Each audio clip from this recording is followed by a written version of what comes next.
What's up, everybody? It's Ulysses Owens Jr., and we are here at From the Drummer's Perspective.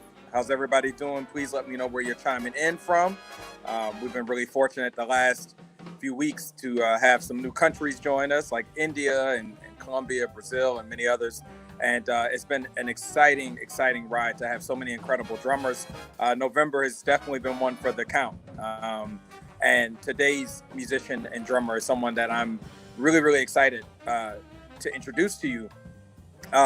Before we do that, again, I want to thank y'all for tuning in these last few months at Open Studio Network. If you have a chance, please go to Open Studio's website and check out all the incredible courses that they have by incredible instructors, and they got some great stuff. So, Clarence Penn, who is probably one of the most dynamic musicians who happens to be a drummer. And I make that distinction because there are a lot of drummers in the world who are incredible, but it's a very different sort of approach when you start being a musician who happens to be a drummer. I would also say what's really cool about Clarence Penn is when I first moved to New York actually over 20 years ago, I got a chance to see him play a lot with so many different people. I think probably one of the first concerts, he may not even remember, I got to see him sound check at Alice Tully Hall, which is now David Geffen Hall, with the great late Michael Brecker.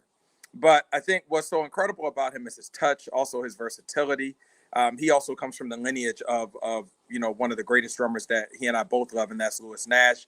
But he is incredible. And now what's been great the last probably 3 to 5 years is to see just his expansion as an educator, as a person who, is composing. He has a new position that we'll talk about in Orlando, Florida. But he is incredible. And even when I posted something about him earlier on Instagram, Greg Hutchinson talked about how we got to all give it up for him because he is one of the most dynamic. And not only is he great, but he also has helped mentor so many others. And he's pulled my coattail a few times. And so I really am so honored to have an opportunity to introduce the incredible, the amazing Mr. Clarence Penn. Yo. What's up, dude? There he is again. He always does it. He makes the drummers feel like they, you lift us up so high, man. Come on. It's true. Every week, I don't know how I do it from my heart, man. I know, but that's the great thing about it. No, it is. Everything you say is from the heart. That's why I appreciate it, and I appreciate you, and that's why I tune in. I've been I check out all of your cats that you had on there. So, I just feel honored to be amongst all that greatness. Well, you are the cat, man. I want to dive in because I think probably one of the greatest opportunities that got me exposed to your playing. I don't know if you know, there's a drummer here in Florida. His name is Leon Anderson, and he's at FSU. And Leon was teaching me before I moved to New York. And he said, man, if you want to learn how to play brushes and if you want to learn how to really play sticks and trio, you got to check out Clarence Penn. And I'm serious, bro. And so here I was, 17 years old. I was like, well, what do I need to buy? And at that time, he sent me to, the bookstore, and I had to buy Cyrus Chestnut's Revelation. And, bruh, and the first track, we're not even going to dig into the interview until we start with this. The first track, one of the greatest transitions from brushes to sticks, arguably in the 90s in jazz, is this one. And also the way you played such great two-fill. So we're going to listen to it. Okay, because that was a long time ago. I remember playing. Okay, no, go ahead. I remember playing with Cyrus because that was my man. We were in Betty's band together. Yeah. That was like, that was we were the trio, the Betty's trio, me, Chris, and Cyrus. So, and I remember when Cyrus came, it was just like, bruh, I got signed. Cyrus. Yeah. I'm like, what? He's like, Atlantic Records, man, we're gonna do it. I was like, what? Yeah. So I remember, man. That was a long time ago, though. Well, hey, whether it was yesterday or then, we're gonna check this out. So, Rachel, the first clip is, yes, the transitions. I think from brushes to sticks, and that is 321. So, cue us up. All right. A little before that, Rachel. Like a few seconds before that. Yeah.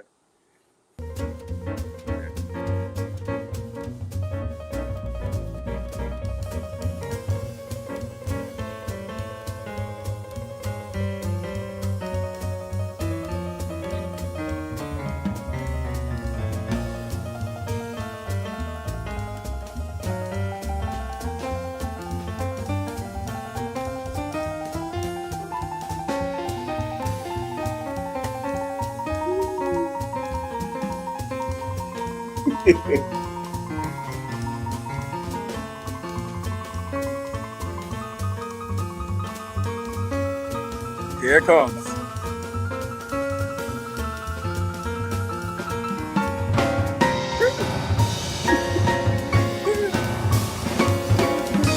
All right. Thank you, Rachel. So, yeah. What you think, man? I think I'm old. No. No, I mean, it's funny. I mean, I just remember us having a good old time doing that record, and I remember Cyrus treated us to halal Chinese food What? after that session. Them chicken places, the Chinese food places, because I lived in Brooklyn. Yeah. He was my roommate at the time. Yeah. Cyrus actually was living in Brooklyn. He was living in Red Hook. Okay. And right after that session, he was just like, bro, let's go eat. Let's go have, I was like, man, I got this Chinese food place by my house. And it was like halal Chinese food. And Cyrus went and we got down. Oh, man. And that's what I remember listening to that, But man, I mean, Betty was, she really shaped us, really. She was on us. You know how hard it was to play with Betty, and interesting at the same time. But she was on us every single night about, choices, Mm. And I think when we did that record, we were really at the pinnacle of that training. We felt like, we felt like we were ready. And she liked it. She was really into it too, So she was proud. She said about our trio, she did say, this is the first trio that I had that I actually don't have to oversing. You guys let me, I can sing. And right, because Betty always had, not that we couldn't do it, but Betty always had these dynamic trios, Greg and Winard and, whoever, Ralph, and, and she liked that energy. But we were coming from a different place. I'm playing with mallets and my hands, but she would, and so we could play quiet. But Betty was telling us to play even quieter. She was like, "Oh, wow. Y'all can do that. Bring it, Wow. Like, I have brushes." She's like, "No, baby doll, you gotta play." So I'm like, hands. Yeah, hands is too loud. I would have the brush. I get 2 mallets. I would have mallets. I'm playing the brush pattern with mallets in my hand. Yeah, of course. And she turned around and smiled. Like, I was just trying to give her what she needed, but it forced me to make choices, right? I had to keep going into that box to be creative. She always told me, she wanted colors. She was like, the color, baby doll. I need you to color. So, I was like, all right, let me see what I got down here. So that's when I started bringing out, because I'm classically trained. So I started bringing out mallets and the chimes and triangles and cymbal bell and, what is that? The little cymbal. What do we call that? The finger cymbal. Oh, the finger cymbal. Yeah, the finger cymbal. Yeah. So, I think that was the first time Betty allowed or she was in the place where we could bring all of that stuff to the table. And wow. She wrote it. Yeah. Well, it's so deep because, out of Betty's list of incredible drummers, so I've now had you on here. I had Hutch. I had Eric Harlan on here. I had Nate Smith. I had all these guys. And it's so interesting because within the first 5 minutes of everybody's interview, I start asking them all these musical questions and her name just pops up. And so it's really interesting you talk about that. And then even when you talk about your texters, because I feel like that's something I learned from you as well. Like when I was looking for clips to post about you, I saw this one clip on YouTube where you were actually playing with your hands on a wood block. And I was like, man, I try to be pretty innovative as well. But I was like, wow, I feel like you and Joey Barron, every time I come to see or go see y'all play or watch videos, you make me think differently about stuff. So it's really interesting that you're saying Betty kind of probably started that journey for you of really figuring out different colors. Yeah, because I think, when I first moved to New York, like everybody at that time in the 90s, Tane was at the, he was Tane and Ralph and like you had these guys. And they were playing, they were playing some drums. They was playing the crap out of the drums. But, I thought I had to do that. I was kind of, but I was, like I say, I went to high school to be a class. I wanted to be a timpanist. That's really? I didn't want to play drums. I wanted to be in the orchestra. And probably because I studied with the principal of Detroit Symphony Orchestra. But by me studying with him, man, this cat had a bad house. And I was like, I definitely want to play classical if I can get a house like this. Cat had, I walk in his studio, white carpet. Like, what drummer, what studio, he wasn't a drummer, he was a percussionist, but, Yeah, full set of timpani, beautiful set of marimba, white yeah, carpet, he had all that stuff, and I was really into the softer part of playing percussion, but I yeah. thought I had to kind of leave that behind when I moved to New York. But Wow, asking me to bring colors and things like that, I was like, okay, maybe I can bring this to the table. And when I wow. did, she was like, that's it. That's what I hear. And incidentally, that I guess that kind of led me down, the path of playing with Dave Douglas, who's more Right. on the left side. Like, man, I was just into music. So, Yeah, yeah. and I remember, and I'm sorry, I'm jumping the gun, but No, it's cool. I remember when I left Betty to join Stanley Clark, Hmm. I was really afraid of what the jazz community would Wow. think of me, because it was really, back then, now everybody plays everything, which is great. Right. But back then it was still, cats that play jazz, cats that play fusion or funk or smooth jazz. It was really still kind of, sectioned off. But I remember I came back from the tour with Stanley, and I went down to see Wynton at the Vanguard. And Hurlin pulled me on the side. Hurlin say, "Hey, bro, if Stanley Clark looking for another drummer, man, give him my name." And I was like, what? I was like, Because it's all music, you know? it's all music, exactly. It's all It's, music, and And then Wynton, he walked past us, and I looked at him, and he knew I was kind of nervous, and he was just like, "Man, y'all drummers, man, y'all can play anything, man. No, yeah. do your thing, Penn." I was like, "Okay," I felt like that was the blessing, because Yeah. him and Ellis, they really, they were like my godfathers, you know. Well, man, I want to go back a little bit to your beginnings. I mean, because I knew about your classical background, but, where did you first get introduced to the drums? Like what age? What was that entry point? A lot of the drummers on the show started in the church, so what was your entry point? Well, I started playing drums probably third or fourth grade. Okay. Yeah. But the reason why I played drum set is because my neighbor played drums across the Hmm. street. And, I had to walk by his house to go to school. And he was Hmm. older than me. He was probably, about 6 or 7 years older than I was. Hmm. So I hear him play, and he played in the attic. And I Oh, walk wow. by, and, I knock on the door, and his mother would answer the door. And I say, his name was Ricky. I was like, man, can I go and listen to Ricky play? She's like, baby, it's too junky up there. You can't let anybody up there. So I would sit outside the window Wow. in the driveway, looking up at him playing, listening to him playing the drums. And that cat was bad, man. Wow. Unfortunately, God rest his soul, he's not with us anymore. But Wow. that cat man, he had all of that Lenny White stuff. I mean, Wow. he really, really had that stuff down. Hmm. And you know how it is. Like the bad is like the real bad cats. Sometimes we don't even hear about. It's bad Absolutely. cats. It's all over. Yeah. But and my parents noticed me hanging out, across the street. And then my father said, would you like to take music lessons? Mm. And I was like, yeah, definitely. So Mm. my sister took ballet, my brother took guitar, and I took drums. Wow. And about 3 weeks later, my brother quit. My sister quit. My father looked at me. I said, "No, I'm staying. I ain't going nowhere." And so that was my entrance into drums. But it wasn't jazz. It was just like the stuff that you hear on the radio. Hmm. And during that time, my first drum teacher, he had me on the pad. I was playing, Yeah. Pratt and Wilcox and that kind of Yeah.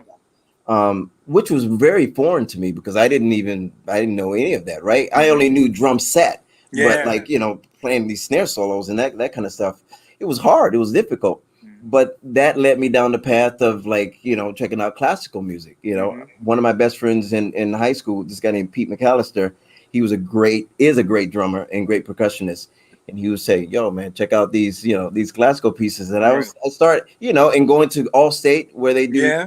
you do classical solo pieces. Hmm. And that was really, that kind of lit the classical fire. And then I learned about Interlochen Arts Academy. Ah. And then that's where I started auditioning for Interlochen every summer. And luckily, me being in Michigan, I got accepted to Allstate. So I would go 2 weeks, 2 or 3 weeks every summer Wow. until 12th grade. And then my that 11th to 12th grade year, the school, the well, actually Chrysler and the school, they came up with a scholarship. This was the first time that they came up with the scholarship, and I was the first recipient of the scholarship. It's called a Skillman Scholarship, and luckily I got it because I had good grades in school. So Mhm. get good grades, guys. um, but yeah, so Yeah. but they, like, man, it's probably $60,000 a year now. It wasn't then, but so back then it was still $10,000, $12,000. Hmm. And me being from Detroit, I couldn't afford. My parents couldn't afford that, but they gave me a Hmm. full scholarship, full ride. They Wow. took care of everything. And at Interlochen, you do classical. That's what. Wow. But while I was at Interlochen, or right before being at Interlochen, I did meet Winton, and Winton was the one that gave me my jazz bug. Yeah, because he sat down on the drums and played something. He played like this What? Art Blakey. Yeah, he played like this Art Blakey groove that I had no idea what he was playing. And I was like, we were like, all right, let me back up a little bit. So my first high school in Detroit, I was in the jazz band with two Hmm. other drummers. Winton came to Detroit to play with the Detroit Symphony Orchestra. Hmm. And you know how Winton is. He goes to schools to play, Right. during the day to do these jazz things. And so he came to my school, and we were playing Night in Tunisia. That was the song it was my song. Hmm. It could have been any other song. It just Yeah. happened to be the song that I was playing. And so he counts it off, and the bass player plays this thing, and I go into like some kind of Phil Collins, Stuart Copeland. I don't know what I was playing. I was playing like some funk or whatever. And went and stopped the band in front of like everybody. This is like the whole school. He's just like, man, what are you doing? And I was just like, I'm playing the groove. He was like, man, you ever heard of Art Blakey? I was just like, maybe, kinda. Oh. He grabbed the sticks, and he played like this thing, that, Yeah. Yeah. but it was, for me, it was so mind blowing because this cat played trumpet, but he had a better feel at doing that than I did. And that, I was like, man, this can't be. I gotta figure out what that is. Yeah. And from that day, I was completely humbled, man. I followed that cat like a puppy dog. Wow. Because Wow. I knew he had something, I Yeah. knew he had something that I wanted to learn. So, with this music, you have to be humble, Right. at Right. some Right. Right. point, in some point in your career, for you to get to a certain level, I think you have to be humble. And I was humble, I Yeah. remain humble. Every time I listen to Philly Joe, I listen to you, I listen to Greg, I'm humbled. I'm not hardly trying to be on any kind of pedestal. It's always more to learn, No, man, in I everything. I agree with that. You know what's so deep, man, when you bring up a cat like Winton, is how I think he has helped so many musicians. Like the story you have of him at Interlochen or Detroit is similar to one I have of him like in Fernandina Beach when he visited and I was 16. So it's really amazing, but that's a whole other rabbit hole. Yeah. But I Yeah. but I want to talk a little bit more about this classical background of okay, you're at Interlochen, you're gone through Wilcoxon and all that, but like you and I both know because we're drummers, and I also had an extensive classical upbringing until I went to college. Right. How did you? Because I love how you hold your sticks. Like, how did you manage figuring out how to go from like this? Like, were you dealing with French grip, like timpani grip, like most of the time on the drum set, like back at Interlochen, or like what was that whole transition? Because they're like different worlds. Right, of course, it completely. Technique. When I was in Interlochen, I was definitely dealing with more French grip because Mm-hmm. I really studied. I studied the guys that were playing and in lifting and bringing the sound out. That was, for me, that was really interesting. I never heard about bringing the sound out of a drum.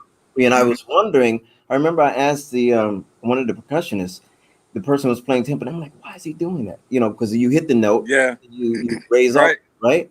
Right. And he said, "Oh, he's bringing the sound out of the drum." I was like, "What?" And then after rehearsal, we went over to the timpani, and the cat did like that. He did a dead stroke, then he Yeah. did a left stroke, and I Wow. absolutely heard it from the beginning. I was like, Right. "Wow, okay." Right. And Right. so, I didn't have access to the timpani room where the big timpanis were Mm-hmm. when I was in Interlochen, so I went on the drum set in the floor time, Whoa. and I started experimenting with that. I was like, man, it's just, to me, in my mind, I'm like, it's the same, right? It's just an open Wow. drum. And I started, and that, I think that was the beginning of me going down that route of being aware of bringing the sound out of drums. It's the same thing when you hit the cymbal with a mallet. Right. Right. Right. So with that said, Clarence, what do you think is the advantage of a drummer who has classical technique or a classical beginning who ends up in jazz? What like do you think there are advantages or even potentially disadvantages? Man, that's a hard question. The advantage is you're not um, afraid to underplay, Hmm. right? Because in classical, it's about the sound, right? I think what happens with drum set or drum set players sometimes, we're in the practice room or we're in these bands. It's drums are so powerful, so we are like imposing our will on the band. Whereas in classical, percussion is not, they're not playing the whole time, right? They're playing, it's moments that they're playing, and when they're playing, it's usually within the orchestra, is right in the middle. So I think that informed the way that I approach drum set. Wow, wow, that's heavy, man. Because I feel like in teaching, which you probably do more teaching than I do, particularly drum set students. But I think there's that gap in jazz drumming education where we're starting to see, like okay, a lot of cats who like may even understand the drum set, but then they're not really understanding like basic technique.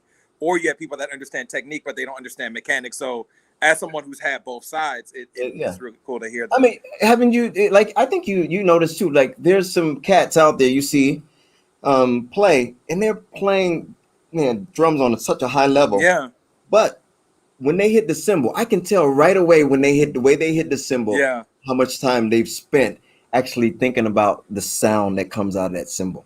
I see cats beat the crap out of the yeah, cymbal, and it's yeah, killing. I love yeah, it. yeah. But really, I mean, like, there's another way of hitting that cymbal and bring. And if you know anything about recording and Hmm. microphones, the softer you hit an object or a drum, the better that microphone is going to pick up, right? If you bang the crap out of that drum or that cymbal, the SPL level is going to be through the roof, and then compressors or the microphone chokes out. But Yeah, I yeah. noticed that when Genus and I opened up, we had a studio back in the day, Mm. and I'm started messing around with recording drums, man. And you put the mic on, you turn the mic pre up, and you hit the drum just barely, man. Hmm. That drum is full, man. Yeah. You check it out. Like when I first saw Dave Weckl, I was surprised how soft that guy played.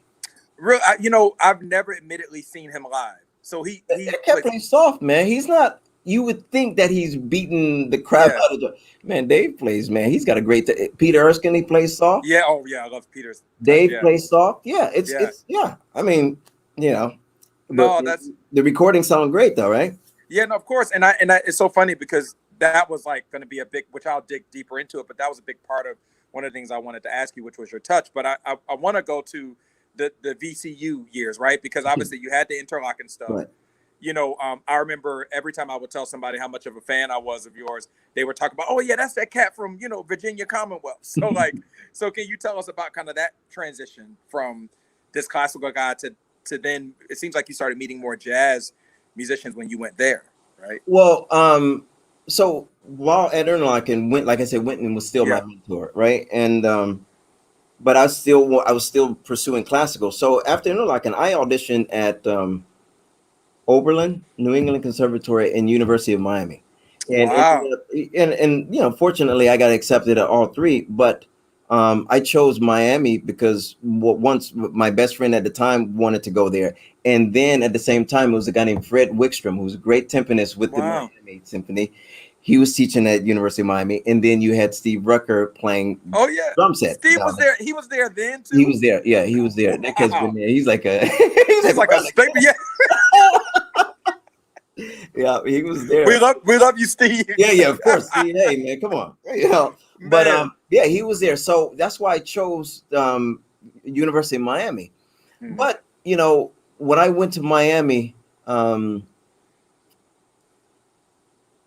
they weren't really playing what I wanted to or thought I should be playing. Like I say, Winton was in my ear, like, and in my brain, in my mind, and I'm thinking, classical, but then I'm thinking Winton all the time, and he's like, man, you need to be swinging, and they were doing different stuff down there.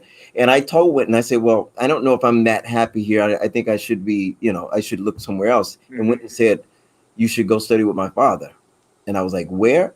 And he said in Richmond, Virginia, at BCU. I had no idea. And I was like, BCU, Wow. what? I had no idea. And Richmond, Virginia was not on my radar, you know. But if Winton told me to do it, I was going to do it, you know. And so I came home that summer and I told my parents, I was like, I'm not going back to University of Miami. It's like, you're going to go somewhere. I was like, no, I'm going somewhere. Yeah. I said, I'm going to check out this school, VCU. And it just so happened that Ellis Marsalis came to Detroit probably 2 weeks later with Branford, Lewis Nash, Delbert Felix. They was doing this tour. And then I talked to Ellis backstage and I said, Winton told me to come to study with you. And Ellis said, great. Give me your address. And I gave him my address. He called the school the next day. He had the packet sent down. I received the packet in the mail, filled it out, and set my audition and came down and auditioned for the school. I auditioned late though, because I didn't know I was going there. And when I got after I auditioned, got accepted, there were no place to live. All the housing was taken care of, like full. But at the time, Victor Goins had just went there. Yeah. He knew Ellis. Victor was there because, and so Ellis said, Victor, let Clarence live with you. And so Victor was like, yeah, man, you can live with me, you know. Wow. And so I lived with Victor for like that first semester. Okay. Wow. So that's how I got to VCU. So when I got to VCU, I had already made up my mind. Okay, I'm gonna just kind of deal with this just jazz thing, you know. During that time, I had but while at Miami, I met Lewis Nash. Mm-hmm. You know, he came down and did a concert with Branford, and that actually was the first time I heard Lewis Nash. I had never heard of him, and I was expecting Jeff Watts to be coming down, you know, and Lewis, and I was just like, wait, who is this cat? Right. Dealing, you know, right. Clear and like, you know. Right. Woo, man. Right. So that was right before Random Abstract, if you know that. Oh, so it was leading up to that. Yeah, exactly. Yeah, wow. They was Random Abstract right after that. So, man, so I was done. I wanted to be that. That was, you know, I wanted to be a jazz musician, and you know, that's when I started shitting. And did you have like a sound into your ear, like I know for me when I moved to New York, I was like, I'm coming to New York because I want to be like the next Lewis Nash. I was like, that was the sound, until obviously I heard all of you other incredible drummers, but like that was my North Star. Who was your North Star drum wise? Well, I mean, Philly Joe. Wow. I mean, and that was funny because I met Greg while I was at VCU, and Greg, we had heard each other. I was in Downbeat. I had won some kind of award in Downbeat, and Greg had won some kind of award in Downbeat. And then Greg was like the drummer for the McDonald's, you know, all-star thing. And so I came up to New York with a friend of mine named Lawson Harris. He was auditioning at Manhattan, I guess where Greg was. And so I just rode up with him. And who do I see in the hall? Greg Hutchinson. And from day one, it was just like we were brothers. It was just like that. And then when I heard him, I heard so much Philly Joe, and I was like, man, I'm coming from Philly Joe, but he was more like Philly Joe. So I was just like, man, I never heard anybody that young play like that close to the source. Yeah, Greg sounded like an old man, but like a hip old man at that age. I mean, you know, and I remember Greg and we would have these discussions, these discrepancies. I'm like, is this thick? And he'd be like, no, it's this thick, you know. Oh, wow. We were together every single day. You know, when I moved to New York, it was every morning we get breakfast and we come that and hit the shed, you know, talk about sticking, talk about Philly. So Philly was my North Star, but at the same time, you know, like I said, Jeff Watts was super, super important and super on my radar. So like I said, at the time, Jeff Watts and Ralph Peterson, right? Ralph was doing the stuff with OTB. Okay. Right. Yeah. And if you haven't heard that stuff, man, of course, that stuff is that first record. And so I was really coming out of that too, you know. Okay. And incidentally, when I first got Betty's gig and I was trying to play a little of my Jeff Watts, she's like, I don't want to hear that. I'm like, she's like, it's funny. She didn't want to hear no rim shot. She used to hate that, you know, the rim shot on beat 4. Hate that, and she didn't want to hear none of that. You know, as Winton say, don't want you juking up on my drums or like playing that. You know, yeah. Man, you so Betty was that. So you're at Commonwealth. Obviously, you played with Ellis. So was Betty the first like departure into like being on the scene for you? Well, Ellis was my first gig. So after being at VCU, I don't know, about 6 months or so, Ellis, would see me. I'm shedding, man. I'm like, I'm living in his office. He told me I could, set up my drums there. He gave me a key, and I was there practicing all the time. 6 months later, Ellis like, yo, man, I got a gig I want you to do, and I was like, what? That was a real gig with Ellis, and Yeah. he was just like, yeah, we're gonna go on the road, and I was like, who's playing bass? It was like Delbert Felix. I just seen Delbert play with Yeah. Brecker, so I'm like, this is real. This is the real, Yeah. the real deal. And he took me on the road. That was it. But like I said before, in previous interviews, I got on the road with Ellis. I thought I was going to be hanging, drinking, and meeting girls, and because I had seen Wynton. He was like, he just had everything. And we got on the road, and Ellis did like this.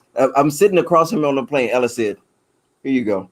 And I was like, "What's that?" It was a book of 371 Bach etudes, right? He said, get the analyzing. That's what I was like. He said, what did you think this was gonna be? A party? I was like, no, I knew it was gonna be serious, Mr. Marcellus.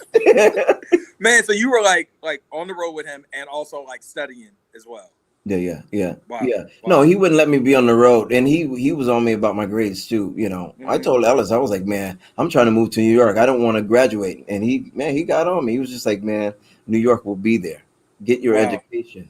Yeah. Yeah. Yeah. You got all your whole lifetime to be in New York, Yeah. but Yeah. Yeah. get what you're supposed to be getting now, it was because of him that I stayed there and finished, because Ellis Wow. left. I was there probably a year and a half, 2 years, and then Ellis, New Orleans called him back. They realized what a treasure he was, and it was just like, oh, well, maybe we need to get Ellis back. And so they sponsored the chair at, I guess it was UNO or Loyola. I don't remember what Hmm. school he was at, but so he packed up the family and they moved away. And so when he did that, I was like, man, there's no reason for me to be here. Right. Right. He was like, yeah, there's a reason for you to be here. Get your degree, finish. You know? Wow.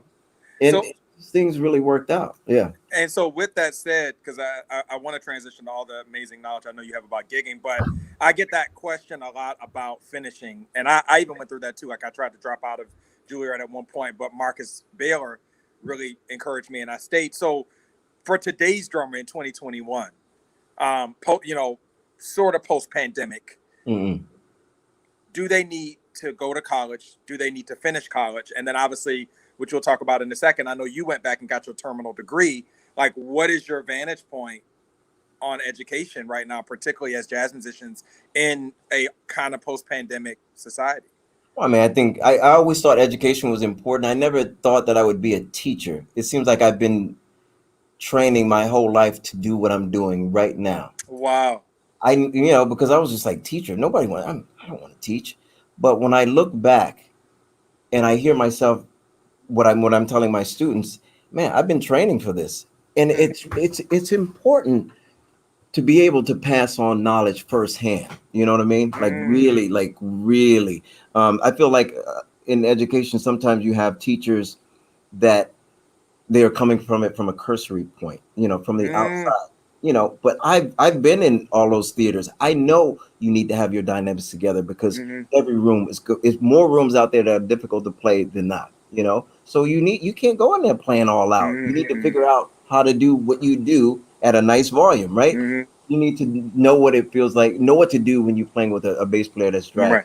You know what Right. to do if a bass player is rushing. You have to look up. You have to be able to navigate. You have to keep the band together. So all of that stuff is what I'm sharing with my students. So definitely now with post-pandemic education, you got to do it, because we don't know what's going to happen. Right. Touring is not going to be the same anymore. I don't feel. Mm, We mm. like it to be, but we Right. don't really know. You know, Right. I think I was just talking to my wife today. I mean, Germany is having an issue right Wow. now. Wow. It's really spiking again. So I mean, who knows what the touring landscape is going to be like? So right now, just get it. Just get your education. Why not? How do you though, Penn? And I had this discussion yesterday with my students here at Juilliard. Like, how do you teach an art form that really is developed? I mean, you and I both know. I guess you learned some stuff at VCU. I learned stuff when I went here, but it was being on the road that really taught us that education of how to play. So, how do you teach your students in an environment about jazz when the reality is they're gonna learn from you, but what they're going to really learn to get to that level that they want to get to is going to be outside of what you teach them. So like, how do you prepare them? Well, I mean, well, they need to be prepared mentally first, right? Okay. So right. I mean, you teach maturity, but I'm teaching people how to be better people. Wow, Ben. Right. So I mean, so it doesn't matter if you know how to get along with people, right, on the road, because it's hard being on the road, man. Yeah, yeah, Especially with somebody you don't like, but yeah. you don't have they don't have to know that you don't like them. You still have to make it happen. Right. So I'm teaching them all of that. I'm teaching what I talk about in my classes. I'm talking about I'm talking about lobby calls. I'm talking about Yeah, being on time. I'm talking about learning, memorizing yeah, somebody's music. I'm yeah. talking about internalizing somebody's music. I'm talking about, the way that I teach my drummers. I'm like, you need to have at least 4 ways of approaching somebody's music or groove, Wow. Can you dig That's into right. that real quick? Well, so like, if someone sends me, say I play with Maria, right? Um, and I listen to what the drummer played. What drummers they would play that, whatever they're listening to. Me, I'm like, okay, I can play that, but like, how else can I conceptualize that?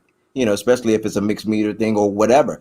And then I go and I make, okay, it may be 7 beats plus 3 plus 6, whatever, because Maria will write very difficult music. So I go in, I'm say, okay, what would it sound like if I'm putting dotted quarter notes over? What would it sound like if dotted 16s? What if it sound like Mm, if I'm putting 5?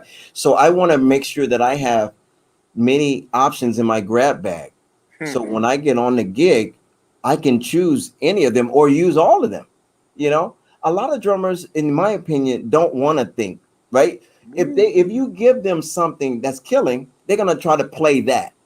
hmm. There's more music out there than just play what so and so played on the recording. Yeah, yeah. You should be able to play that because just to show respect.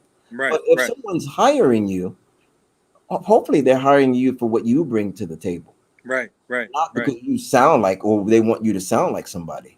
Wow, You know, wow. So I don't know if that makes sense, but Yeah, you know, yeah. It makes sense because it's funny. I was checking out a clip of you with Christian Sands, my little brother. yeah, yeah, And that's right, that cat, right, Pretty Ricky is what I call him. yeah, And exactly.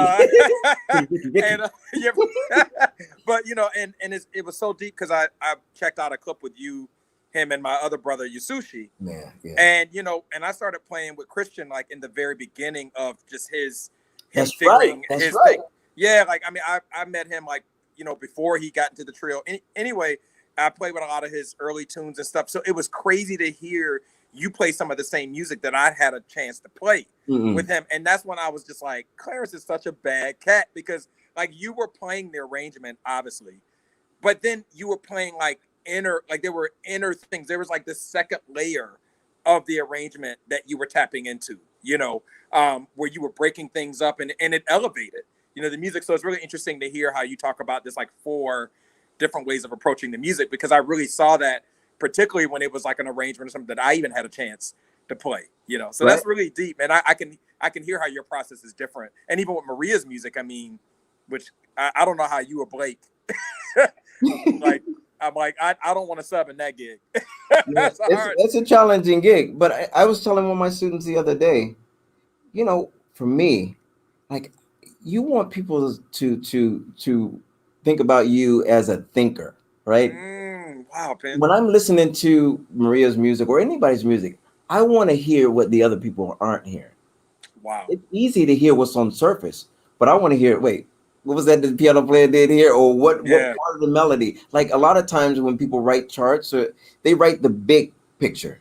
Right. Right. I see the big picture, but there's always more beyond the page. I'm trying to go inside and recreate my own arrangement Right. within that, So, you know, Wow. you know, I I guess a lot of at least here they hadn't thought about it like that. So I'm teaching that, and that'll definitely help when they go out. Oh man, absolutely. Shoot, I wish I had you as a teacher. No, No. seriously. I mean, with that said, Michael Brecker, Betty Carter, another name I'm gonna throw on you that because I told you, man, I'm stalking you. Makoto Ozone. Oh, that's my brother. We talked about Cyrus. So what are because what are some things you talked about Maria and Cyrus a little bit, but like what are some key things like with Brecker or Makoto that you feel helped you or were key to your ability to get that call and to play that gig? Well, with Brecker, I think one of the big things that I learned was pacing. You know, Wow. Brecker told me, he says, you want to give the audience or the listener the impression that you're in gear 10 when you're Woo. really in gear 6 or 5. Whoa. You know, when you listen to Brecker, he's so intense, but like, man, that cat had a lot more. And so, like, when I first joined his band in, I think it was 1999, 2000, I came in right after Idris Muhammad, and we were playing, Ooh. and, you know, I'm thinking, I'm like, Brecker's burning. I'm like, yeah, yeah. And then Brecker turns around, look at me, he does this with the horn, like more. And I'm like, What? wait, I'm already there. And then we had that conversation. He was just Whoa. like, you know, so it's about pacing. It's so I thought I was pretty good at that point, but like it really like trying to learn how to give the impression so that intensity has to go deeper, right? If you want it to feel like you're in 10, but you're in fifth gear or sixth gear, man, that's pretty, for me, that was pretty deep. And so right now, you know, I always have room. Even with Maria, like when I was playing with her, you know, the audience would think that I'm in 10th gear, but no, man, I always have more. I can always, you know, elevate the band more, you know. Wow.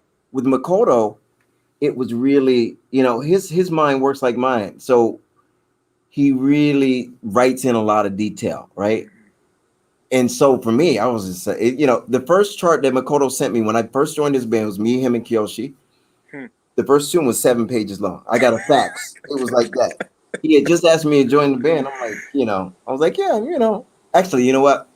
Let me say this. I don't really mean it. I don't mean it in disrespect, but I had just played with a trio with another cat I'm not going to mention. So I was done with trios. I was just like, man, I don't want to play trio because that guy gave me a sour. He put a sour taste in my mouth. You know, I was Yeah. just like, Yeah. no more trios. I'm like, this is done. You know. Yeah. And Yeah. then Kiyoshi had left a message on my answer machine, and I was talking to my girlfriend at the time, and I was just like, man, another trio. She was like, just take it. You don't know what's going to happen down the, you know, what's going to happen down the road. You know, just say yes.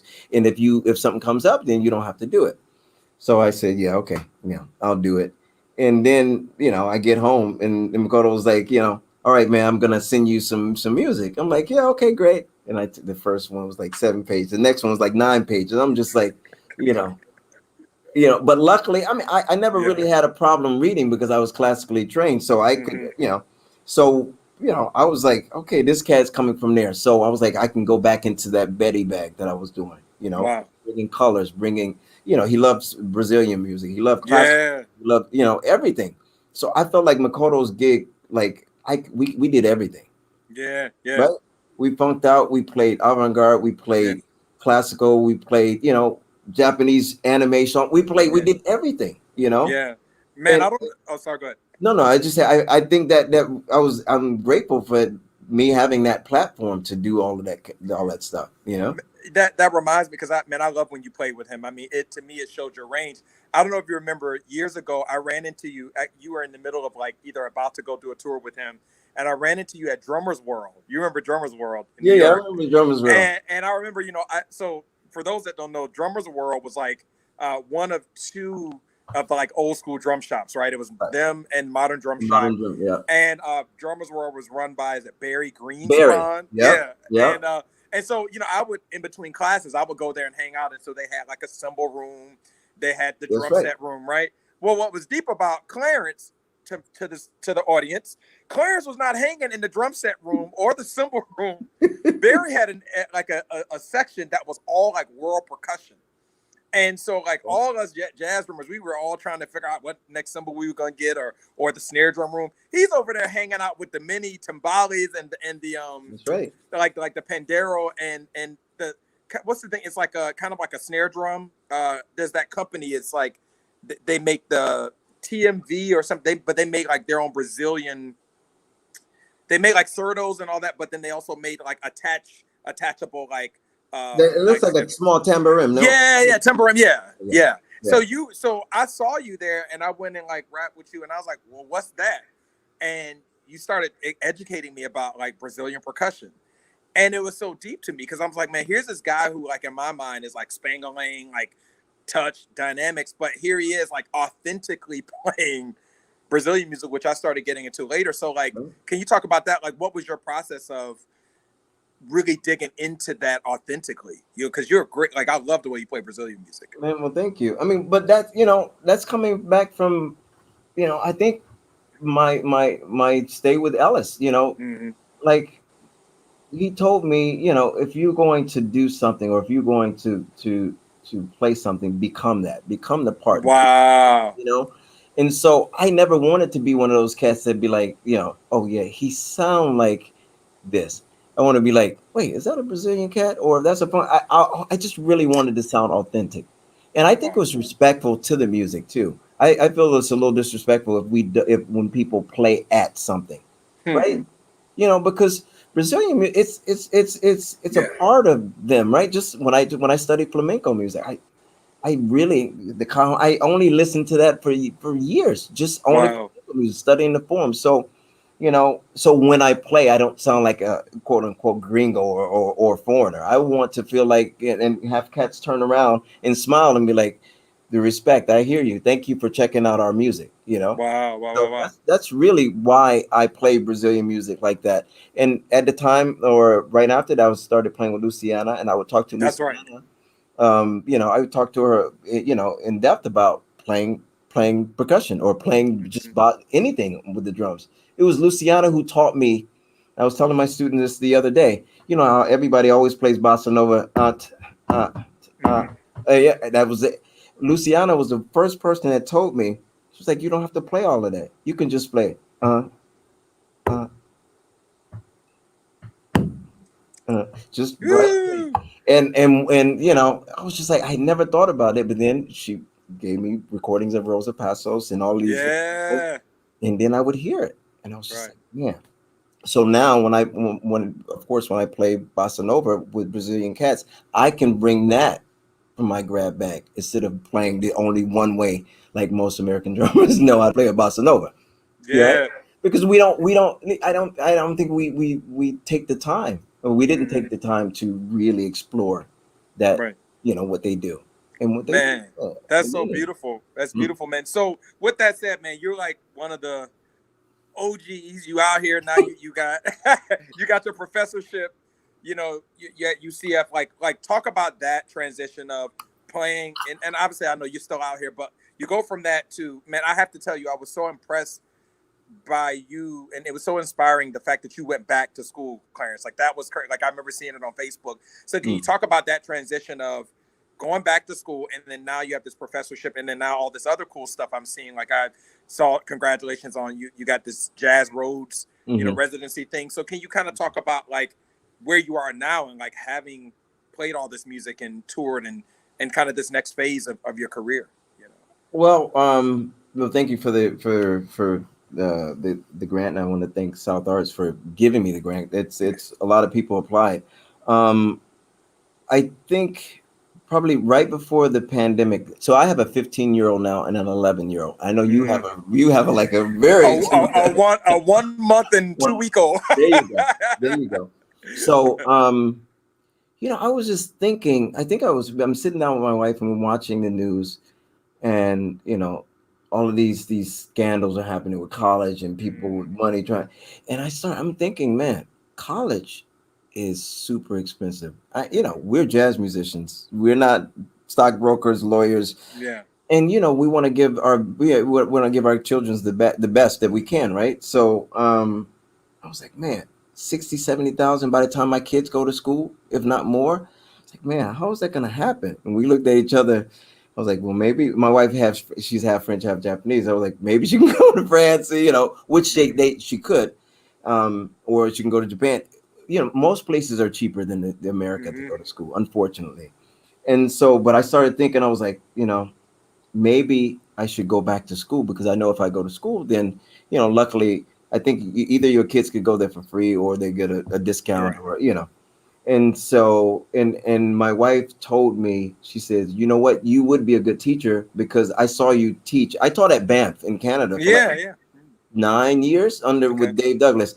And she saw me teach and she would always say, man, you're a really good teacher. And I didn't think I was a good teacher. I just care that the students learn what I'm talking about. You know what I'm saying? Like, you know, sometimes I see clinics on YouTube and people, and they impress people, but like getting the people to understand and you know learn to what they're doing. For me, that's really teaching. You know, we can all practice in our practice room and play some stuff that nobody else can play or that we really worked out. But like, I want to teach them the process of getting to that. I want to teach them to be able to teach themselves. Right, right, right, You right, know, right. and so we decided. I said, well, maybe I could go down that path of looking to go to school.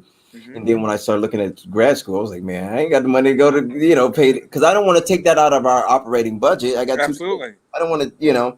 And I'm talking to Yosvani Terry, who's a great friend of mine, great saxophonist. And he says, man, you know, you should look around, talk to, you know, uh, I think there's a situation at Rutgers you can look Yeah. into. And I called Conrad and I said, you know, I'm interested in going to school. And you know, he was surprised. I think a lot of people didn't think that I would Yeah. want to go back. And I was 50 when I went back. So, you know. Wow. And so he was just like, man, if you're serious. I said, no, I'm serious. And people know if I give my word, Yeah. I'm gonna be there. I mean, Hmm. you know, to a fault. I've missed a ton of money because I gave my word that I was gonna play with some. If I tell you I'm gonna play with you, that's what I'm gonna do. Yeah, I'm yeah, not yeah, one of those cats that be like, oh, let me go ahead and chase. That's not yeah. me. I would feel, you know, I'm skipping over all of that. I did grow up in the church too, so I do have morals. So, you know, Yeah. so I was blessed with the opportunity to go to Rutgers. Mhm. And so I got this fellowship, the Ralph Bunch Fellowship, to go to Rutgers. Man, those guys really looked out for me, and so I went there 9 months, and then the pandemic happened. Whoa. So I got the rest of my degree from home. So that's like, for me, that was like, you know, because Rutgers, the issue was, you know, I'm thinking, how can I navigate both, right? Because I'm still working in all of these different bands, but you have to be there, right? You have to be in class, you have to play in the big band, you have to be an active participant in the program. And so the first 9 months, I was able to, I'm teetering on both sides. Then the pandemic happened, and I was just like, nobody can go anywhere. So I was in my basement getting my degree, in Wow, class man. every Monday, Wednesday, and Friday, just like we're doing now on Zoom, Yeah. listening Yeah. to the teacher. And yeah, so I was really fortunate. And those 2 years went by I mean, very quickly. Wow, You know? man. And Sorry, go ahead after you. no, I mean, and so I graduated in May, and I had an offer for this position in August. So in Beautiful, man. July, Lord just blessed me, Yeah. because it's hard, man. It's not a lot of positions out there, and on a serious note, there's not a lot of places African American men can move in America and feel like we're completely safe and okay. So I had to really think about where I wanted to bring my family. Unfortunately, that's true. I don't mean to get dark, but No, well, no, no. I'm so that's glad you. I'm sorry. I'm so glad you said that because not to make it like a racial thing, right. but Yeah. I think it's important for people to understand that still in 2021, as an African American, particularly in higher education, even in jazz music, it can be a difficult place to find an actual position for you. Right. Right. So I'm glad you said that because the stuff that we still deal, even to this day, we're still dealing with stuff, We still dealing with it. Yeah. So that is a real point. So anyway, so your family's in Orlando with you. The family's here. I mean, like before I got this gig, once when I finished my degree at Rutgers, I am, you know, I put this into existence. I prayed, Hmm. I willed this. I wanted to be in a place where I was respected. I wanted to be in a place where my voice was going to matter. I wanted to be in a place where the students would listen to me and I listened to the students. I wanted to be, and so I feel like here at UCF, I have all of that, and I'm Yeah. blessed because every school's not that way. Right. You know, Right. even the Right. classical division here, the classical, we're like that. It's Right. all Right. intertwined. In a lot Right. of schools, the jazz is over here and the classical is over there, Yeah. and they never Yeah. meet. But Right. here, man, it's really not to sound like weird or whatever, but it's a family. These Right. they make me feel at home here. That's beautiful, man. It's really, and and I will say this: when I first got here, I'm waiting for the shoe to drop. I'm like, these people they can't be this nice. Yeah. I know the Yeah. classical. When I toured and I came down, I was like, no, I know it's not. It may Yeah. be tricky, but man, it has not been. Man, it Yeah. has not been any problems at all. That's beautiful, man. So where do you go from?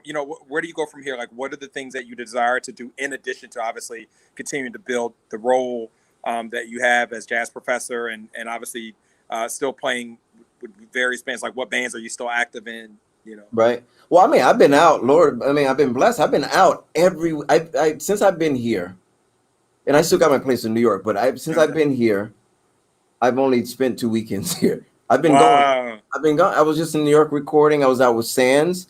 I was Nice. out with APQ, this other group that I'm in. I was Okay. out with Kate McGarry. I mean, Hmm. I'm out. So Yeah. I've Yeah. been super busy. Great. But what I want to do is what you did. You wrote a book. I have some concepts in mind that I want to get out.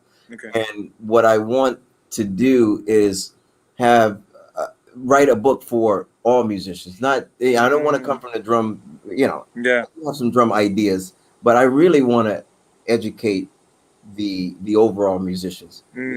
Because I think there is a lack of rhythm diversity in a lot of these soloists. Because they don't think of that. They only think harmonically. They're thinking Hmm. melodically, but they don't think about rhythm as much. Right. Right? There's Right. always a succession of eighth notes. At least let's say in higher in education, right? In high Hmm. school, when you're first learning jazz, it's always whatever it is. Right. But so I want to kind of give them a cliff note approach to rhythm and also give them insight on how to be able to tell a story, how to be able to listen Mm. to and analyze the solos of John Coltrane or Miles or Bert, Mm. and with that the intention of being able to tell a story.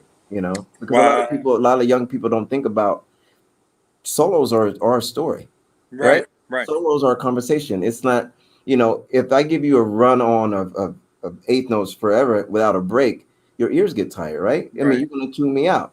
But if I Right. talk and then I give it a second, let you digest what I just said, then come back at it again, then you're like, okay, I follow you. Yeah. Yeah. Yeah. That's the kind of stuff I want to do. I think so. I think I'm comfortable enough here to now, I'm getting my way. So I think I want to write a couple of books.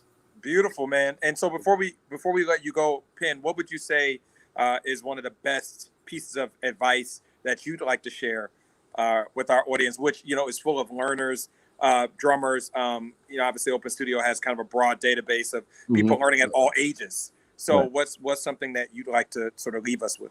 Man, I would say get rid of the ego Hmm. and don't be afraid to ask questions. You Hmm. know, I feel like something keeps students back from asking questions. I mean, there's no dumb question. Just ask, just go. You can't just figure it out on your own, Hmm. just, Hmm. but what's for me, asking a question means what? It means that you got to be humble. Hmm. It means you Hmm. don't know it. So I think just having the will, Hmm. the desire to ask questions and want to and learn more. Man, well, I love that. Did you give Rachel any music at all to I did. I Okay, did. great. I So did. so Yeah. set that up for us. What we're gonna check out before we close. I think so. I said there are two pieces, but I think we're gonna do something from I did this Monk project, which Yeah. is, the reason why I did Monk, because that cat's a personality, and Hmm. when you listen to him, you hear all kinds of personality in his music. Hmm. With his Hmm. solo, like you know it's him. So we're going to play hack and sack. Okay. Just with me and Yasushi Okay. and Chad Lefkowitz Brown Oh, and nice. Donald Vega playing Nice. piano. Yeah. Cool, man. Well, I just want to say on behalf of Open Studio and our listeners, man, this is probably definitely one for the books, man. You educated me and Oh educated man. us. I appreciate So it. thank you, man. Thank This you. was even better than I thought it was going to be. And for everybody else that's with us, thanks for tuning in. We will be back next week, next Wednesday, with Carter McLean. But please check out Clarence Penn. Clarence, where can they find you, real quick? ClarencePenn.com, definitely on the Instagram and Facebook at Clarence Penn, Great, But great. I will say, I'm not super active on Instagram because Okay. I got kids and teaching to do. I Yeah, don't have right. all the time to be trying to post some videos of every time you turn around.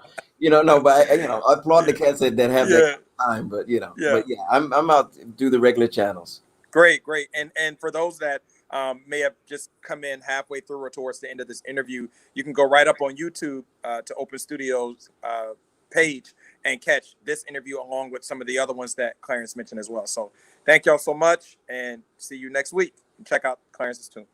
Thanks, homie. Appreciate Thank it. you, man. Yeah, Thank you, yeah, brother. yeah.